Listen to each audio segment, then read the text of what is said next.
And we now turn our attention to the massive jump in Indian stocks after exit polls indicated a potential victory for Prime Minister Narendra Modi and the BJP. Benchmark indices hit new record highs on a Monday, with the Sensex closed over 2,500 points at a new all-time high, and the Nifty recorded its biggest jump in 4 months. Our next report getting you the details.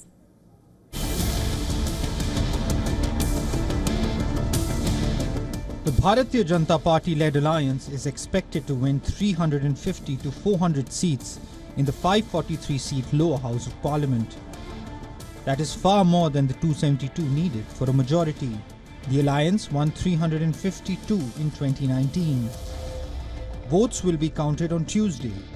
It's not just the good, forecast for NDA and BJP coming back to power with at least 350 plus seats. But I think the recent GDP numbers, which talk about a 8.2% growth rate, I think these all augur well, and the continuity of, in terms from a policy making perspective, a regulatory certainty. I think these are all very, very nice things to happen, and we can surely expect a big rally. Exit polls comforted investors fretting about recent stock market volatility. The market cap of the Sensex index shot up by 12 lakh crore rupees. Investors were worried that the BJP may fall short of Modi's 400-seat objective. But a triumph will allow the party to implement measures needed to help India's fast-growing economy.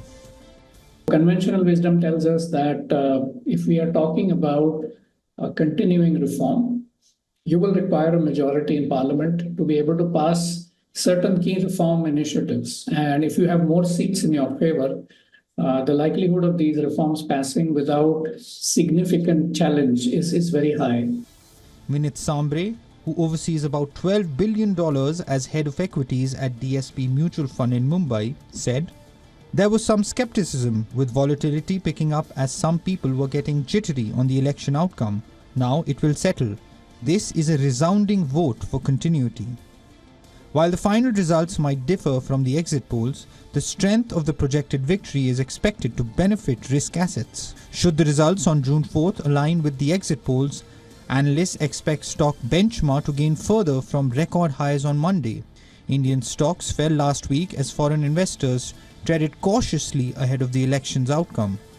I can say with confidence that India is the only market in the world that that will outperform the U.S. in the next 5 years that I'm aware of. It's because of earnings growth. And I mentioned earlier, you've got strong economic growth that actually translates into profits. Gary Dugan, Chief Investment Officer at Dalma Capital Management in Dubai, said, "The suggested size of the majority would allow the government to continue unabated with its current policy program." Dugan expects markets to gain 3 to 5% on Monday. Bureau Report, WION World is One. To stay up to speed with the latest news, download the WION app and subscribe to our YouTube channel.